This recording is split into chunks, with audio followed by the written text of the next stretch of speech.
Unit last time discuss कर रहे थे that was last unit that is basics of hygiene and safety. तो उसमें हमने पिछली बार हाइजीन के बारे में डिस्कस किया। Can you recap what we discussed during that topic?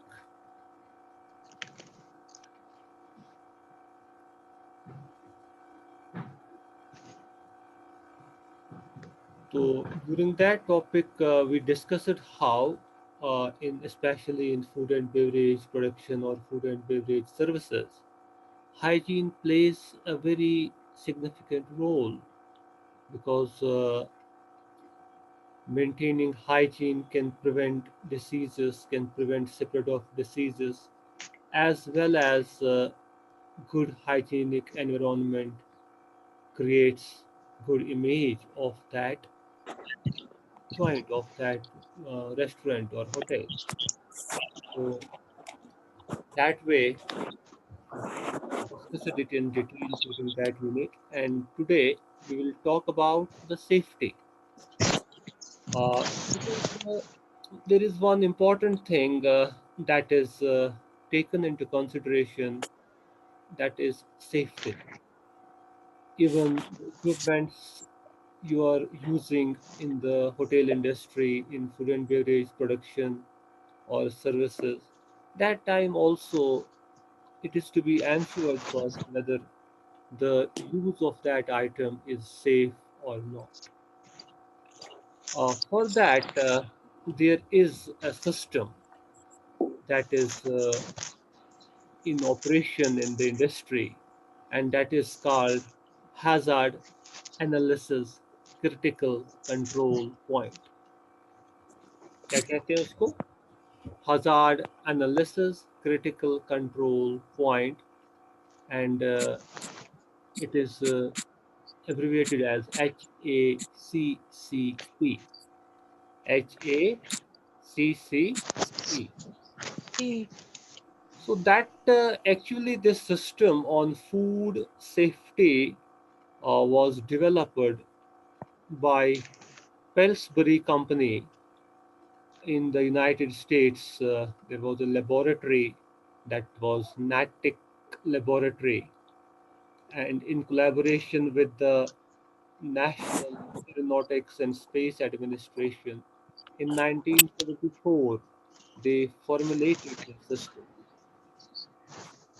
तो इसमें जो फूड के रिलेटेड जो मिनिस्ट्रीज़ हैं, जैसे हेल्थ मिनिस्ट्रीज़ हैं, या हम म्यूनिसिपैलिटीज़ की बात करेंगे जो फूड सेफ्टी की ओर जिनका अटेंशन रहता है, तो उनको भी उसमें कोलैबोरेट किया गया ताकि एक स्टैंडर्ड एक क्रिएट किया जाए जिसके बेसिस पे ये कह सकते हैं कि कौन सा चीज़ ये क्वालिफाई करता है। जैसे कहते हैं ना, किसी चीज़ का एक स्टैंडर्ड रखते हैं। सपोज़ एक स्टूडेंट के लिए एक स्टैंडर्ड होता है पासिंग का, एक पर्टिकुलर परसेंटेज फिर रखते हैं। सपोज़ 40% अगर इसके बिलो है तो फिर वो फेल है या वो अनसेटिस्फैक्ट्री है। तो या अगर इतना आ गया तो वो डिस्टिंक्शन है, या फर्स्ट डिवीजन है, या सेकंड डिवीजन है, या ग्रेड ए है, ग्रेड बी है। तो उसके लिए एक क्राइटेरिया रखते हैं। तो एक पर्टिकुलर पॉइंट होता है जिसके नीचे अगर कोई जाएगा तो फिर उसको फेलियर कंसिडर किया जाता है, या एब्सोल्युटली डिससेटिस्फैक्शन, या वर्स या बैड स्टेटस कंसिडर किया जाता है। तो इस अभी आया सर। हाँ, are we connected? Yes sir. Okay. So, what I was telling you, that there are certain points where we need to concentrate, because those are called critical control points. So, this organization, which was meant for establishing the system through a very systematic approach, they identified, they evaluated the food safety hazards. And what they said that food safety hazards are caused by either biological or chemical और physical agent.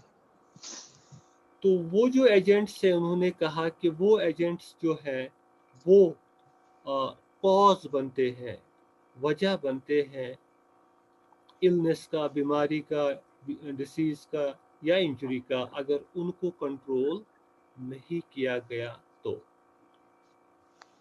तो वो जो points हैं जहाँ पे उनको लगा कि कंट्रोलिंग की ज़रूरत है, तो उनको ही उन्होंने क्रिटिकल कंट्रोल पॉइंट्स कहा, that is CCP, critical control point. तो उसमें से जो हर एक पॉइंट है उसमें क्रिटिकल लिमिट्स कंसिडर किए गए।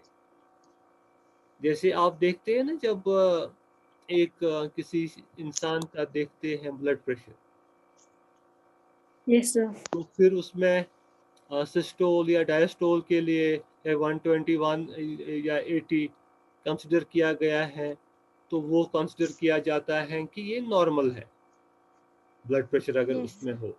लेकिन फिर अगर सपोज उससे ज़्यादा हो जाएगा, तो अगर थोड़ा सपोज 140 जाएगा, तो कहते हैं उसको कि थोड़ा सा आप मतलब उतनी परेशानी होने की ज़रूरत नहीं है, लेकिन मे बी साल्ट कम कर लो या थोड़ा सा जो भी मेडिकल एडवाइस होगी। लेकिन अगर वो ज़्यादा सपोज 180 या कुछ 190 क्रॉस कर गया सपोज, या कोई पर्टिकुलर जो लिमिट है जहाँ जो वो क्रॉस करेगा, तो तब उसको कहते हैं डॉक्टर्स कि अब काफ़ी ध्यान देना है, क्योंकि उसके ऊपर अगर जाएगा तो ये फैटल, जानलेवा साबित हो सकता है या कोई सीरियस प्रॉब्लम क्रिएट कर सकता है। तो उस पॉइंट को जिसके ऊपर से कंसिडर किया जाता है कि ये डेंजरस हो सकता है, उसे कहते हैं क्रिटिकल पॉइंट। तो इसी तरीके से यहाँ पर भी कुछ ऐसे पॉइंट्स आइडेंटिफाई किए गए जहाँ पे कंसिडर किया गया कि इस पे ध्यान देने की ज़रूरत है। तो वो क्रिटिकल कंट्रोल पॉइंट्स जो हैं वो हर किसी चीज़ में डिवाइस किए गए, फ्रेम किए गए, चाहे वो मेन्यू प्लानिंग हो, चाहे वो परचेजिंग हो, चाहे वो रिसीविंग हो, चाहे वो स्टोरिंग हो, चाहे वो इशूविंग हो, चाहे वो प्रिपरेशन हो, चाहे वो कुकिंग हो, चाहे वो सर्विसिंग हो, या चाहे वो क्लीनलीनेस या मेंटेनेंस हो। तो ये हर किसी एरिया में ऐसे क्रिटिकल कंट्रोल पॉइंट्स का आइडेंटिफाई किए गए, राइट। Yes, sir. सपोज मैं आपको एग्जांपल दूंगा यहाँ पे। अगर हम बात करेंगे मेन्यू प्लानिंग की, तो मेन्यू में भी ये देखा गया कि कहाँ पे हमको ज़रूरत है कि कौन, सपोज कुछ आइटम्स मेन्यू में इंक्लूड करेंगे, लेकिन कुछ आइटम्स को प्रिपेयर करने के लिए कुछ ऐसे इंग्रेडिएंट्स की ज़रूरत है जो सेफ नहीं है फॉर कंजप्शन, जिनका यूज़ कंजप्शन के लिए सेफ नहीं है अकॉर्डिंग टू डाइटरी रेगुलेशन। तो उस चीज़ पे ध्यान देना है। जैसे कि आप देखते हैं आजकल फैट फ्री या लो कैलोरी डाइट्स का यूज़ किया जाता है, स्पेशली उन लोगों के लिए जो ओबीज हैं। और यूरोप, यूएस या बाकी डेवलप्ड कंट्रीज़ में ओबेसिटी काफ़ी एक बड़ी प्रॉब्लम है आजकल, because they are having the problem of obesity, where a person is obese, having more weight, and that tends to uh, larger medical risks as well. तो उस चीज़ में फिर वहाँ पे जो एक पर्टिकुलर, जब हमने बात की, जब हम मेन्यूज़ को डिस्कस कर रहे थे, तो डाइट मेन्यूज़ का ये आ गया उसमें। तो डाइट मेन्यूज में फिर ऐसे आइटम्स इंक्लूड किए गए जो फैट फ्री है, जो लो कैलोरी फूड्स है। अगर सपोज एक डाइट मेन्यू में फिर आप पता है वैसे आदमी को जो उस प्रॉब्लम का शिकार है, who is suffering from that medical disorder, who is obese, so that person is aware that I am suffering from this trouble, I am suffering from this problem, and if he goes to restaurant, he prefers to go to that restaurant which offers a menu that is medically advisable for that person. तो उसमें आजकल diet menus होते हैं। तो अब diet menus में जब items डालने हैं तो उसमें वही आइटम्स इंक्लूड करने हैं जो उन लोगों के लिए सेफ हैं। तो उसमें वो फैट फ्री आइटम्स रखते हैं, वैराइटीज रखते हैं, या जिसको हम कहेंगे जहाँ पे कैलोरीज लो होते हैं। तो वहाँ पे एक क्रिटिकल पॉइंट वो बन जाता है कि कहीं उसमें कोई ऐसा फूड ना इंक्लूड हो जो हाई कैलोरी फूड है, या जो हाई फैट्स फूड है। तो वो वैसी चीज़ें देखी जाती है मेन्यू प्लानिंग के टाइम पर।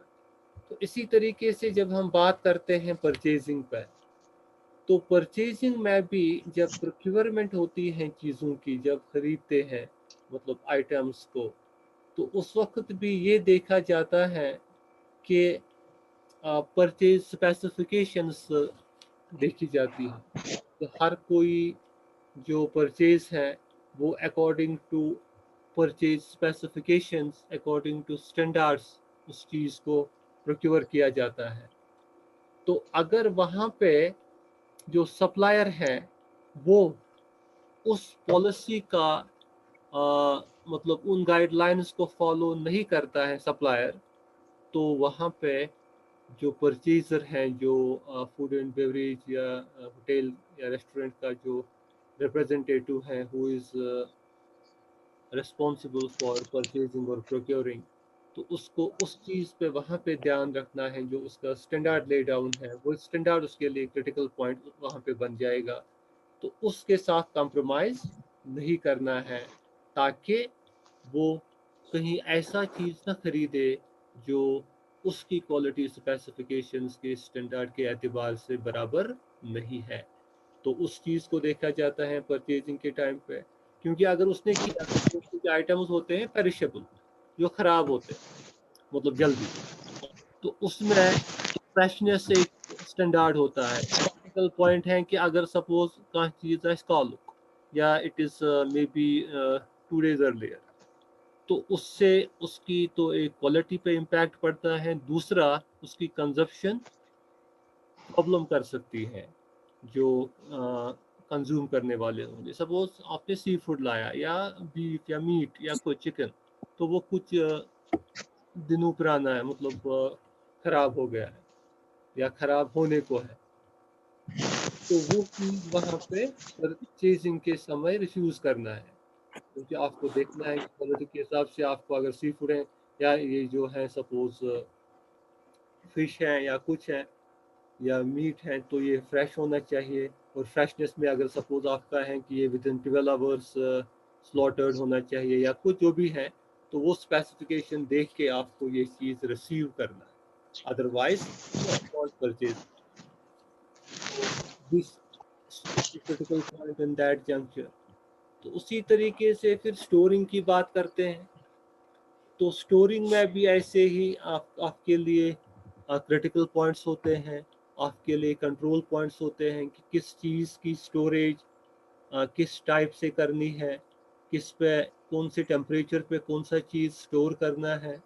या कुछ चीज़ों का ये रहता है कि व्हेन यू आर स्टोरिंग, तो उसमें पिल्फरेज हो सकती है, मतलब वेस्टेज हो सकती है, या स्पॉइल हो सकते हैं, या किसी जगह सपोज अगर स्टोर कोई चीज़ करेंगे तो मे बी रैट्स का खतरा रहता है।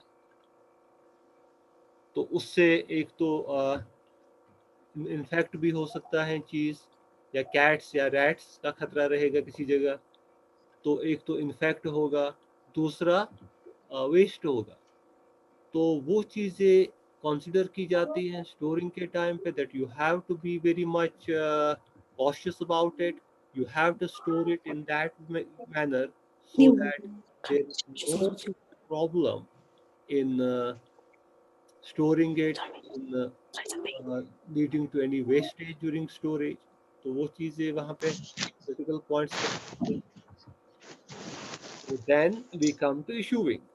सपोज जब हम कोई चीज़ हमने स्टोर किया है, परचेजिंग के बाद, रिसीविंग के बाद स्टोरिंग होती है, तो फिर आपको वो इशू करना है. किस लिए इशू होता है ना? फिर यूज करने के लिए.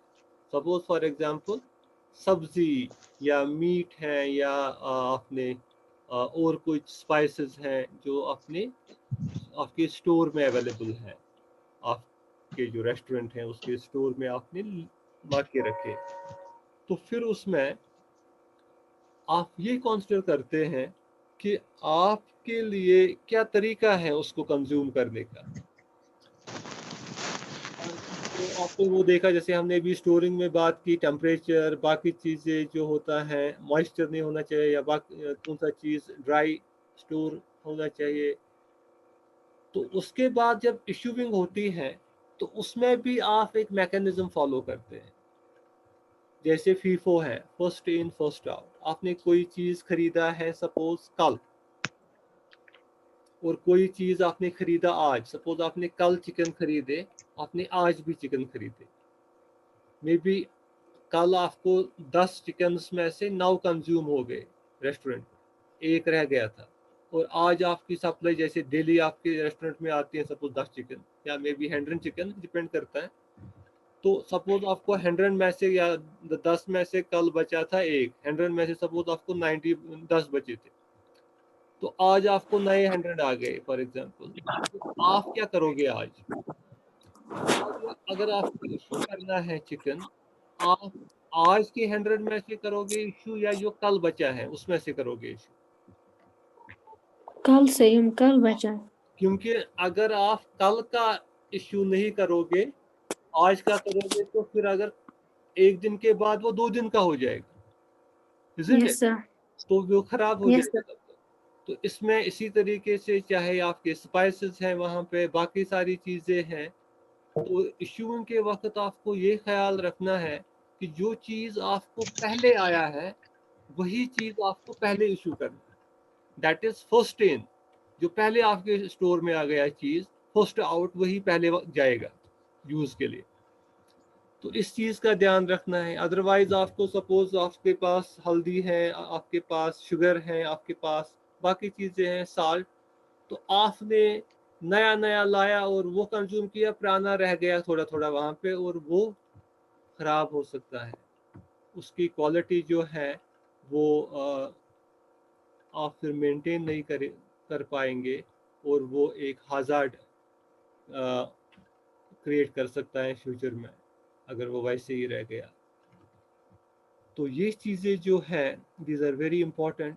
तो same way when we talk about preparation, जब प्रिपेयर करते हैं चीज़ें, तो वहाँ पर भी आपको ध्यान रखना है.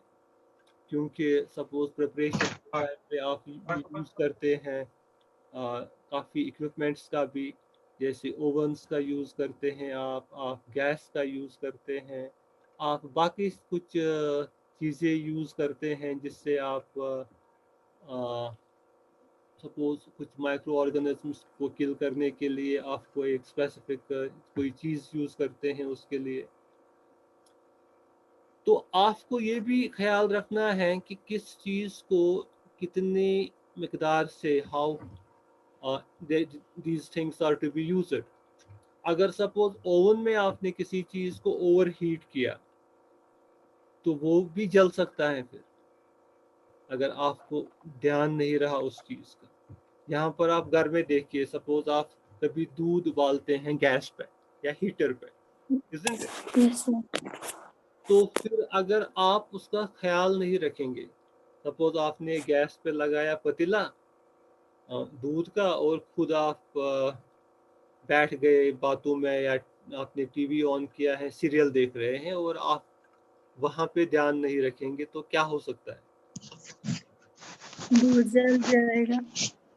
हाँ, तो खुदा ना खास्ता वहाँ पे ये हो सकता है दूध उबल के गिर जाएगा, और दूध Yes, जब sir. गिर जाएगा तो गैस की जो फ्लेम है वो एक्सटिंग्विश हो सकती है, ऐसा कैसे बंद गैस फ्लेम फ्लेम बंद हो जाएगी लेकिन गैस चालू रहेगा, चलो, yes, sir. उससे खुदा न Yes, sir. खास्ता आग भी लग सकती है, क्योंकि गैस फिर कमरे में जमा रहेगा और फिर then it can ignite fire as well. तो वहां पर Yes. भी ये क्रिटिकल पॉइंट्स होते हैं कि कहाँ पे ध्यान देना है, क्योंकि कहाँ पे ये जो hazard analysis critical control points जो ये सिस्टम फ्रेम किया गया है, ये पहले देखा गया है पूरी तरह से, मतलब पूरी ऑब्जर्वेशन से, पूरी एक्सपीरियंस के थ्रू ये देखा गया है कि क्या हो सकता है, किस इवेंचुअलिटी में क्या पॉसिबिलिटी है। जैसे अभी मैंने एग्जांपल दिया आपको कि ऐसा हो सकता है क्योंकि ऐसे कुछ वाक़ात हो गए हैं, या फॉर एग्जांपल गैस पे कोई आप काम कर रहे हैं लेकिन आपने कुछ ऐसा कपड़ा यूज़ किया है, या आपको सपोज और कुछ जैसे बारबेक्यूज होते हैं या कुछ जहाँ पे थोड़ी सी आग होती है, तो आपने कुछ ऐसा कपड़ा पहना है जैसे सिंथेटिक है जो दूर से फायर कैच करता है, मामूली सी अगर उस पे लगे तो वो फायर कैच करता है, तो खुदा न खास्ता हो सकता है वहाँ पे ह्यूमन कैजुअलिटी हो सकती है, isn't it? Yes. तो लिहाजा ये चीज़ें जो हैं वहाँ पे सपोज हम फूड प्रोडक्शन की बात करेंगे, अब देखो शेफ्स को जो यूनिफॉर्म होती है, तो उसमें चाहे अगर वो ग्लव्स होते हैं, जैसे ओवन्स में काफ़ी हॉट होते हैं तो फिर उसके लिए भी ग्लव्स होते हैं, लेकिन या अब उनको जो ट्यूनिक्स होते हैं, कोट्स आई मीन जो उनकी यूनिफॉर्म होती है, तो उसमें जो फैब्रिक यूज़ किया जाता है वो उस टाइप का फैब्रिक होता है जो आसानी के साथ फायर कैच नहीं करता है। You got it? Yes, Yes, sir. sir. तो ये चीज़ें जो है ये काफ़ी सिग्निफिकेंस रखती है। These things are very much significant.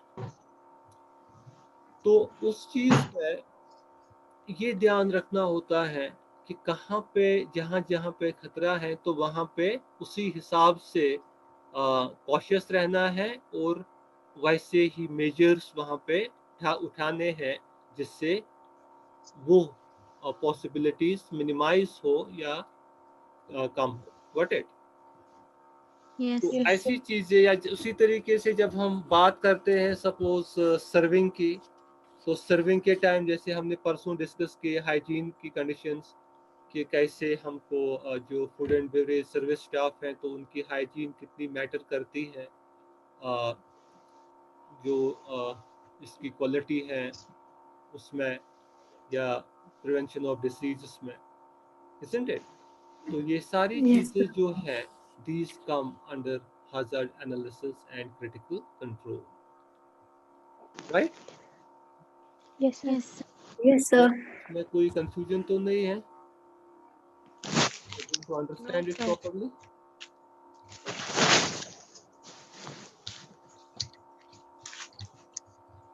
If you want anything more to discuss, you can feel free to discuss.